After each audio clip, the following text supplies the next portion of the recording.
Not all artists are ready or wanting of the fame and attention that their music brings. Bryson Tiller definitely fits into that category. Born and raised in Louisville, Kentucky, Bryson didn't find that passion for music or have that dream of being an artist as soon as other naturally gifted musicians tend to. Instead, gaming was his first love, and he isn't afraid to tell you that. Video games were his escape. He'd rush home from being the introverted loser nerd kid at school to escape into his console to find solace, and play all sorts of games from Mario Kart 64 and Super Smash Bros. To San Andreas and Modern Warfare. Music and singing was always second, but started with Michael Jackson imitations in elementary school and singing in his church's choir. Apart from Michael Jackson, his earliest musical taste came from his uncle's love for 90s R&B, with Boyz II Men, 112, and Drew Hill standing out. But once he got online and was able to develop his own music taste, his favorites were Omarion, The Dream, T-Pain, Lil Wayne, Chris Brown, Neo, and Drake. And so many of those became part of his musical DNA and major influences in his future sound. It wasn't until he was 15 when he decided that he wanted to pursue music because he realized that he needed to pick up another hobby besides just playing games all day. It was also around this time in middle school when people knew Bryson as someone who sings, with girls asking him to sing on their voicemails. You'd think as a self-assessed lame introverted nerd at this time, this sort of attention from girls probably played a part in him wanting to chase music. He eventually dropped out of high school at 17 to stop cutting class to spend the day in the studio and instead be there all the time. But more importantly, dropping out gave him the time and drive to make his first project and mixtape, Killer Instinct. And after that, a local label owner discovered Bryson and signed him, allowing him to continue doing what he was doing, but was now getting paid something for it. Now when I say studio, I really mean a setup in someone's house, which oftentimes meant random people would be lounging on the couch 10 feet away from a young Bryson who was trying to ignore their laughs and judgments while he experimented with music and made songs. But Bryson's advice to young artists is to do what he did. Not every single thing, don't drop out of high school, but he's a big proponent of teaching yourself to record and not relying on studios and engineers who don't care about what you're making. And I mention that because that's how Bryson worked for a long time. He would buy or download beats online and go from there, assembling his songs himself. But away from his new focus and hobby turned passion, home life was also a challenge for Bryson. His mum died when he was young, so he only really knew growing up with his grandma and his younger brother. Well, he had two other brothers that lived elsewhere. His grandma was super religious and raised him to be a polite young man, but he would butt heads with her as a growing boy and actually ran away from home multiple times until one day, at 17, he decided he really wasn't going to come back. The thing that pushed Bryson into action and really changed his life more than any song could was fatherhood. At 20, he learned that he was having a daughter, and this realization spurred him into getting his first jobs to be the provider he needed to be. Yeah, plural. He worked for a moving company on some weekends for a while, parked cars, and then worked part-time at UPS loading trucks. But after a while, he wanted some full-time work and found that in the Papa John's factory. For a time, he was content being a regular person working a regular job, but times got really tough and he was struggling to be the father he wanted to be. He went 2 years without making music, partly to work hard and work as many hours as he could for his daughter, but also to stick it to his label who he had some conflicts and complications with. I mentioned this label earlier, but they obviously pounced on the opportunity to take advantage of a young and desperate artist like Bryson, who dropped out of school to put all of his eggs into the music basket. And Bryson didn't have the support system around him to weigh up his options and offer their input, or even a lawyer to read his contract. But as a hungry high school dropout, money for music sounded like a good deal. But like I said, having a daughter changed things, and Bryson didn't want to be a deadbeat father who was still trying to make it in music when he was 40. Working a real job for his daughter seemed a lot more responsible. He told his label this, and they agreed to release him from his contract, but then Bryson was introduced to Timbaland in New York by a mutual friend. Now mind you, this is before Don't, but Bryson took this opportunity to play him something because why wouldn't you? And that something was Killer Instinct. Timbaland thought it sucked and was basically very dismissive of it and Bryson, not really paying any attention to him. But sensing an opportunity to stunt on his friends back home, he got his friend to take a photo of him with Timbaland in the background to post online, trying to show up some doubters and suggest that his time was coming.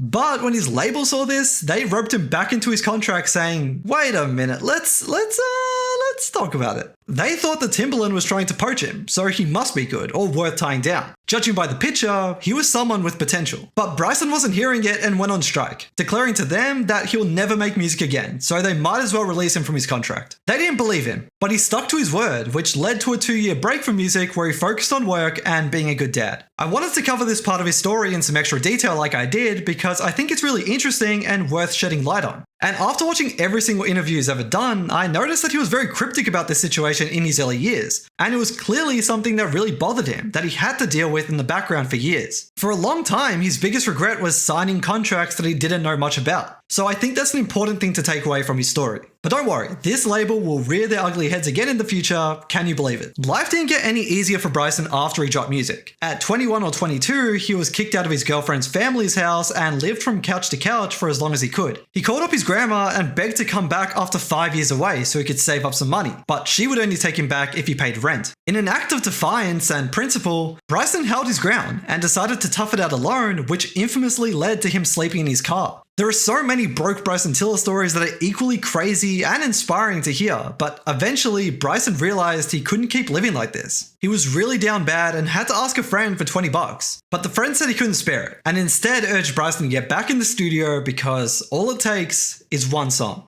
By this point, his contract had officially ended, so he decided to give music another chance. Bryson loved a lot of the online music communities, but mostly uploaded his stuff onto SoundCloud, where he would average around 1,000 plays for each song he released. But as if the stars aligned, with Bryson feeling more and more pressure in his life and his friends' words of encouragement, it took just one song. The first song he had made in years, in fact, to change his life. Specifically, October 2nd, 2014. That's the day when Bryson's life changed forever. Well, actually October 9, 2014, because that's when Bryson re-uploaded Don't after being unsure about it and it not receiving a ton of love online. He only re-uploaded it after a friend reached out and told him that the girls on campus were loving it and that he should release it again. And then the plays just kept climbing. He was still working at Papa John's and couldn't stop from checking its plays every time he was at his locker. 500 plays, 500 more plays, 2,000 plays, 10,000 plays, a million plays. It very quickly became his most played and most successful song. But let's rewind about 4 months because that's how long Bryson was toying around with this song. He found the beat online and had this idea for it. But when he played the song for different people, it didn't scream hit. And this is something you'll very well figure out about Bryson throughout his career. He is always worried about what people think about him and his work, and lets it impact him. People said it was meh, and he started thinking, damn, maybe it is. But there's also this part of his brain that's sometimes unreasonably confident. And he thought about the fact that he keeps listening to it, so it must be good. He put it out for people like him that would have thought the same. But when it came out, it was moving slow. Nobody really cared, nobody said anything, his friends didn't let him know they liked it, so he deleted it. And like I said, a friend reached out and persuaded him to get it back up. So now we're all caught up, what did this song really do for him? The first big thing was an invitation from Timbaland to come work on some music in Miami for what would have been their second meeting. But the phone calls kept coming. With that one song, Bryson had earned fans in Drake, Rihanna, The Weeknd, and a lot more. Some of those celebrities and artists were real fans, while some others wanted to benefit off the hype or clout of this promising new addition to the music scene. But that's the craziest thing. We're talking about a guy who was just sleeping in his car, and now some of his idols are his fans and contemporaries. But even more than that, his life was changing, and he needed to move with it. Artists wanted features, fans wanted more, and labels wanted to know his situation.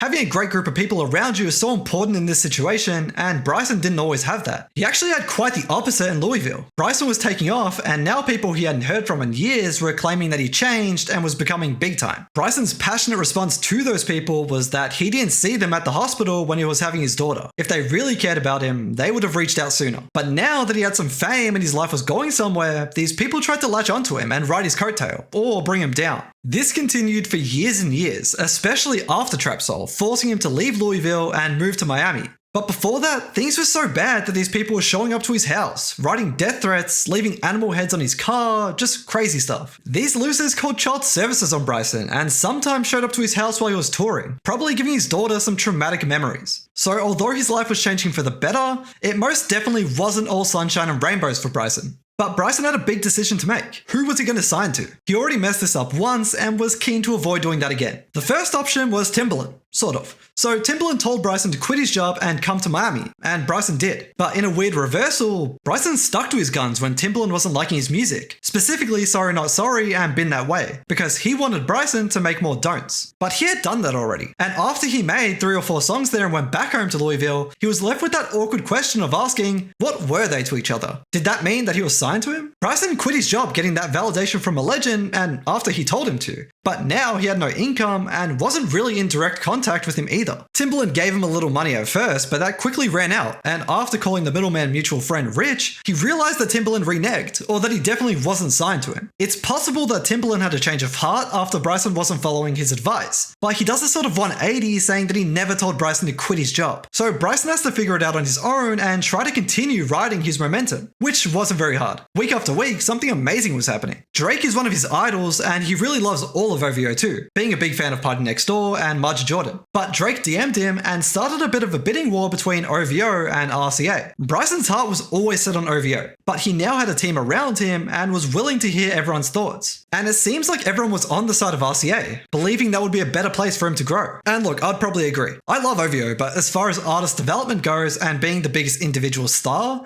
signing to a more conventional label is almost always going to be a better bet. But that's the thing with Bryson. He's not your conventional star. He doesn't want to be a star. He doesn't want the spotlight. He doesn't want the fame. He would happily write hit after hit in the sweatshop if it meant that he could live comfortably. And he reveals this most directly in his most recent interview with Mel and Rory. Bryson has always been a songwriter at heart, but was pushed into stardom after Don't. And how could you judge him for continuing to walk that path even if he didn't fully want it? We're talking about someone who was basically homeless, who now had the opportunity to provide his family with generational wealth and opportunity. But even at this crucial time in Bryson's life and future, he really wanted to join OVO, probably knowing that he would have been helping Drake make songs, but that seemed perfectly fine to him. He had studied his catalog and was a disciple of his. The issue is Drake ghosted him. Bryson was in talks with RCA and they knew about Bryson's OVO interests, and so they desperately tried to keep Bryson away from Drake. Drake was performing at Coachella at the time, yeah, the Madonna incident, and RCA were like, nope, do not let them be in the same room, and kept flying Bryson around the country. Eventually he was in New York, basically in the waiting room to sign with RCA, and sent a DM to Drake as a final Hail Mary. He explained his situation and how desperately he wanted to sign to OVO and wanted Drake's opinion on what he should do. Not receiving a text back gave him his answer, and so he signed to RCA Records and has been there ever since. All the while this was going on, he was tasked with making TRAPSOUL, his debut album and the highly awaited follow-up to Don't. TRAPSOUL was a term he coined. Simply put, it's his ability to fuse rap with R&B, or rapping and singing. This is why Drake was one of his favorite artists, because he was one of the best at doing this. It also was an early blueprint for sexy drill, a subgenre we have right now that's owned by guys like Fallbats and Cash Cobain. Now we all view TRAPSOUL as a bona fide classic, I'm sure. Or if you're a bit more conservative with that term, we can all agree that it's really freaking good. But it was a bit of a slow burn, at least in Bryson's eyes. It sold 20,000 units in its first week, but peaked around 4 to 6 months later, around the turn of the new year, but stayed on the charts for over 8 years. Yet Bryson fixated on negativity, which he felt confirmed some of his concerns and self-doubts about the album and his talent. He's always struggled with a bit of imposter syndrome in this way. Like, he thought he was talented, but was he good enough to not be a failure? He also points out a couple of critics and writers who were particularly harsh, namely Fraser Tharp. Yes, I'm calling him out by name because I think the article is stupid. Bryson often brings up this complex article, and the one that seems like a likely match is Songs We Hated in 2015, basically an article dedicated to hate on popular songs. It seems ironic or hopefully contrarian purposefully, as it hates on some of the biggest songs of the year, from Adele's Hello, See You Again from Charlie Puth, and In the Night by The Weeknd. But I think the very idea of the article is lame and embarrassing, and especially how critical it is of a new artist. It's just weird. And I want this channel to be a place where we celebrate music and enjoy it. So I think it's worth calling this out, especially given how much it plays on Bryson's mind. His mental health is a huge part of his story, and something we'll cover as we go on, but it shows how flippant comments made online can hurt people and destroy their confidence, even someone we perceive as a celebrity with no problems. Naturally, like many people, Bryson gravitated towards the hate that stood out from the other side of outpouring love. And this was just one new thing he had to battle and deal with as he entered the public eye as a rising superstar. The other was performing. I keep feeling the need to remind you that he was just scraping by check to check in a factory just months ago. And now he has to figure out how to deal with negativity and hate, how to command a stage and perform, and how to be this superstar he was built to be. The roadmap and framework of being a superstar and being a successful artist was being laid out for him. His team and management planned to ride his momentum and tour.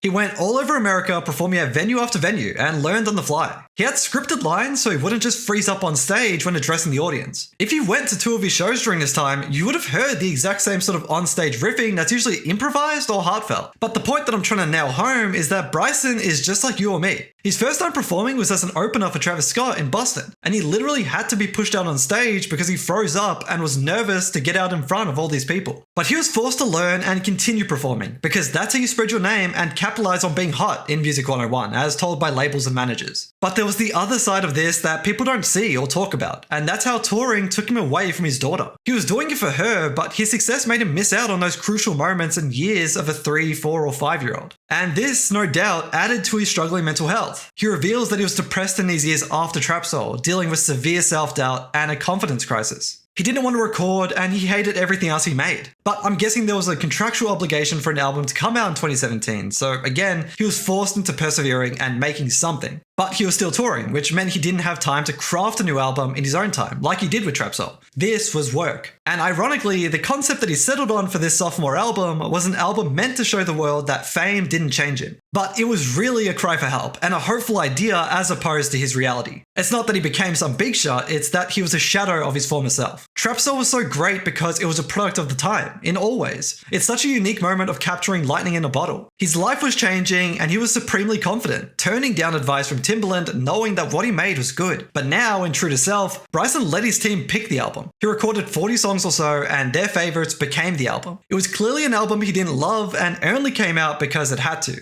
But despite that, it peaked at #1 and was and still is his best commercial album of his career. But to him, it will always be his most hated. It was rushed, forced, and ultimately not made in the right headspace, making it something he can't ever be proud of. And people online reminded him of that. Unlike TRAPSOUL, it wasn't widely loved. There were even more of those negative comments for Bryson to look at. People were open in calling it a disappointment, which you wouldn't be able to tell by looking at the numbers, but you can hear it. And it did only chart for 25 weeks in comparison to TRAPSOUL's 432. But in conversations with fans on Twitter, Bryson revealed that he was battling depression, and it came through in True to Self, resulting in it not living up to the hype he established after TRAPSOUL. Other fans were ready to say that he fell off, and he accepted it, just hoping he could get back to where people thought he was. But as we know, there were more factors at play than what he revealed at this time, like his hectic tour dates, his introduction to fame, lingering legal trouble with his first label, and his lack of confidence in himself. But he does also tell his fans that his depression ended in 2017, but I don't think it's something you just get over or decide is over, and the years to come will reveal that it wasn't. It's crazy to think he was battling these demons during such a successful time for him, especially with the features he did. Wild Thoughts, Insecure, Playing Games, Could Have Been. He hates it all. He just cringes listening back to his verses and hooks during this time because he knows he can do better. He took 3 years before releasing his next album, and it was a welcome reprieve for him. Clearly, he was burnt out, going from one life and being thrown into the deep end of another. He did start recording music for his next planned album around this time, Serenity, but ultimately didn't love what he was creating and eventually hit a block with that album. He also saw the irony in making an album called Serenity, similar to True to Self, when he didn't have peace of mind or serenity during this time in his life.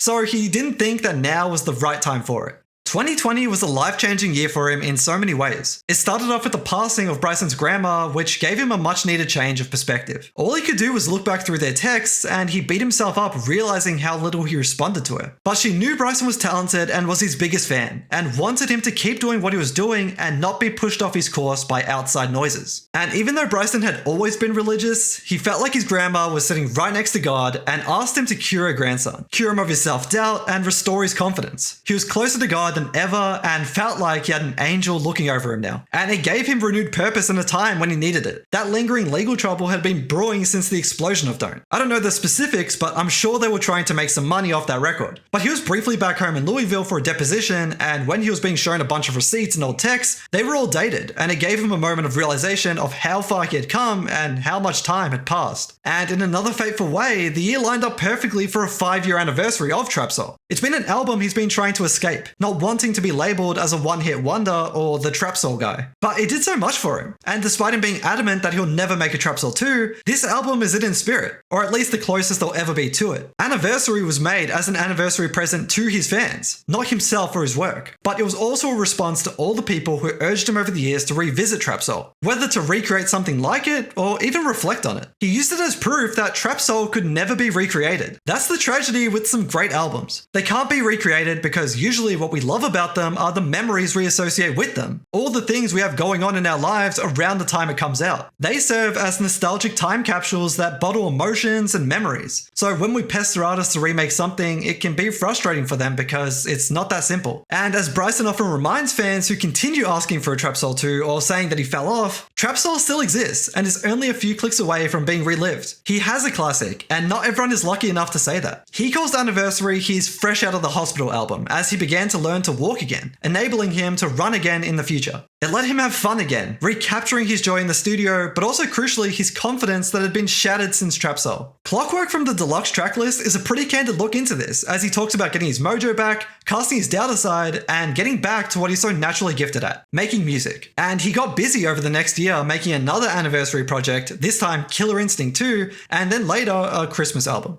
Rapidly approaching 10 years in the industry, Bryson still feels like fans and critics alike try to box him in as TRAPSOUL, but he wants it to be known that TRAPSOUL is him. I mentioned this earlier about TRAPSOUL, but he hates being boxed into a particular sound and people saying he does this. He believes he can do it all. He could make a country song, he could make a pop song. It all depends on what he wants to do. And that brings us to Serenity and the idea behind it. It was meant to be a triple disc album, each completely filled with his take on various genres. Specifically a rap album, an R&B album, and a pop or world music album. And while that album fizzled out, the same idea and goal of shattering or removing expectations were front and center on his next album. A self-titled album is typically an introductory album that artists would begin their career with, but here it came in as Bryson's fourth album, spiritually serving as a reintroduction to Bryson Tiller or the new version of him. He also made a pretty drastic change of how he approached making music for this album. For years he did everything by himself. He'd get beats but then go from there alone, writing his own stuff and doing what he thinks is best. This album marked the start of him opening his doors collaboratively and writing and working with others, something he used to look down on. But let's address the elephant in the room. There was another big hiatus from Bryson with the lead single Outside coming out in 2022, 2 years before the album. So what happened there? It was mostly due to clearance issues with samples, making the album get pushed back further and further. Now this is just one thing that was on Bryson's growing list of hated things about the music industry, along with likening the politics and relationships within it to high school, which is really interesting and I might have to make a separate video about that. But he also longs for the days when uploading and sharing music was simple, like before he was famous and signed. Back when he could go on SoundCloud and release it within minutes. So to combat the delays as he reached his breaking point with it, Bryson chose to take back some control and take it back to that time, releasing mixtapes and doing series on SoundCloud, notably Tiller Tuesdays and Slum Tiller. Slum Tiller, inspired by Slum Village, became Bryson's new alter ego, replacing God Tiller, which he didn't feel comfortable using anymore, but still carrying that unique bravado that he would otherwise hide or be ashamed of. But doing this reminded him of his old days, and also made him realize how few people were really tapped in with him as his songs on there were relatively underground. The biggest example of that is Whatever She Wants. That was released as part of Slum Tiller Volume 2 and didn't receive anywhere near the sort of love it would for months. It wasn't until Bryson was scrolling through TikTok, probably searching his name as he just can't stop looking at what people are saying about him, and saw a fan praise the song, but say, "We gotta gatekeep it." Bryson was like, "Fuck that," and made his own video vibing to it, and that's what made it go viral. And that perfectly encapsulated the new age of music and another thing Bryson hates about the industry. And that's how artists need to promote and market their music. He wants to believe that good music will find its way, as Don't did all those years ago. That was his experience, so it makes sense that he would feel that way. But eventually, the Bryson Tiller album, or BTA, was released, and it was a unique approach to making an album that I actually liked the idea behind. He was fully aware that this album wouldn't be for everyone. In fact, he didn't think anybody would love every song, but he could guarantee that everybody would love at least one song. But his main aim was to tap into a lot of different bags, styles, and genres and prove that he can really do it all. And while the album was his lowest placing album on the charts, it was a success to him, because he re-established himself as more than a singer or a rapper, but as an artist capable of anything. He did let us know that we'd have to wait a while for the next album because he really wanted to lock in and focus on his true passion that had taken up so much of his time over the past few years, gaming and game design. He started up his own game studio, TRAPSOUL Games, and even went back to school to officially graduate high school so he could go to university and study game design. He was preparing himself to shift gears and truly make himself happy by doing what really gives him joy and fulfillment in life. But it turned out that we weren't going to have to wait as long as we thought, as his double disc album, Solace The Vices, came out just over a year later. As of making this video, I haven't heard Solace yet, but it is releasing 10 years after TRAPSOUL in that glorious first week of October, and inspired by the autumn or fall, the season that depicted his changing life 11 years ago. While The Vices is definitely inspired by Bryson's favourite video game franchise, GTA, but specifically Vice City. The game, but also the city he now lives in, Miami.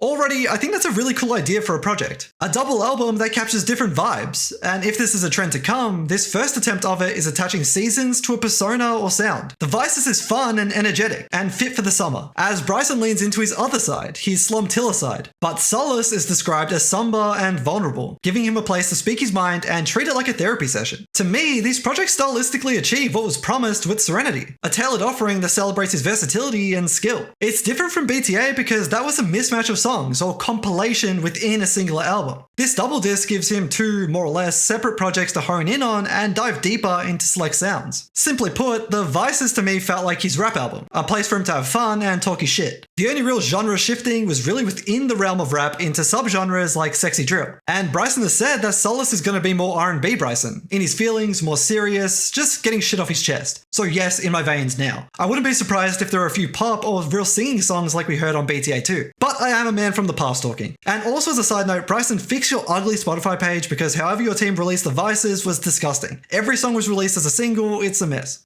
Bryson's future in music is uncertain. Since he popped off on the scene, but especially over the years, he's made it clear that music is second to his real passion, gaming. What he really wants to do is develop video games. The game he's been working on for the past few years is slated to release next year, Brutal Industry. It's supposed to offer some insight into the world of music and the things us fans don't get to see or know, particularly the challenges that he's faced in his story and the things he's had his gripes with. He's revealed that there'll be an accompanying soundtrack or game album that will drop with it, and I believe it won't just be instrumental, he'll actually be on it. But he has spoken about a few other projects over the years that always could be a possibility. For one, there's Serenity, the triple tape 3-genre offering, something he wants to make when he feels like he's truly achieved peace of mind. And although he does seem to be in a much better headspace and keeps telling us that he's much happier, he still drops hints that he reads negative comments about himself. So I think true peace of mind is a little ways away. But what the hell do I know? Who am I to say how he feels? There was also another album he spoke about called When Stars Align. The intention is inspired by some of Chris Brown's For Fun mixtapes that he dropped in the early 2010s. But the idea is for the entire album to be featuring other artists. Like track 1, Bryson featuring Chris Brown. Track 2, Bryson featuring SZA, and so on. I mean, that would be a dream if it was star-studded like that. But like I alluded to earlier, the politics of the music industry and how too cool for school or self-conscious other artists are, seemingly mostly rappers, means that Bryson isn't cool with that many of them. Although he does seem to be on better terms with the girlies of R&B and music, so that would be sick. It's the guys who have sensitive egos. Like I said, future video for sure. But an album with the stars could be a stretch. Even Serenity might be a long shot at this point. An album title that swirls around in the lore of Bryson Tiller and his fans. But one thing is for sure, and that is that Bryson's going to continue trusting himself and making the music he wants to make. His depression, doubts, and shattered confidence held him back in the past and tarnished the start of his career in the music industry. But after years of reflection and building up his confidence and renewing his capability of having fun in the studio and love for making music, he won't let that go again. He's shown a consistent interest in making different music, not being boxed in, and having the creative freedom to make what he wants to make without people telling him, no, we want this from you. He's also starting to show a consistent interest in creating separate albums for his different versions of Bryson Tiller,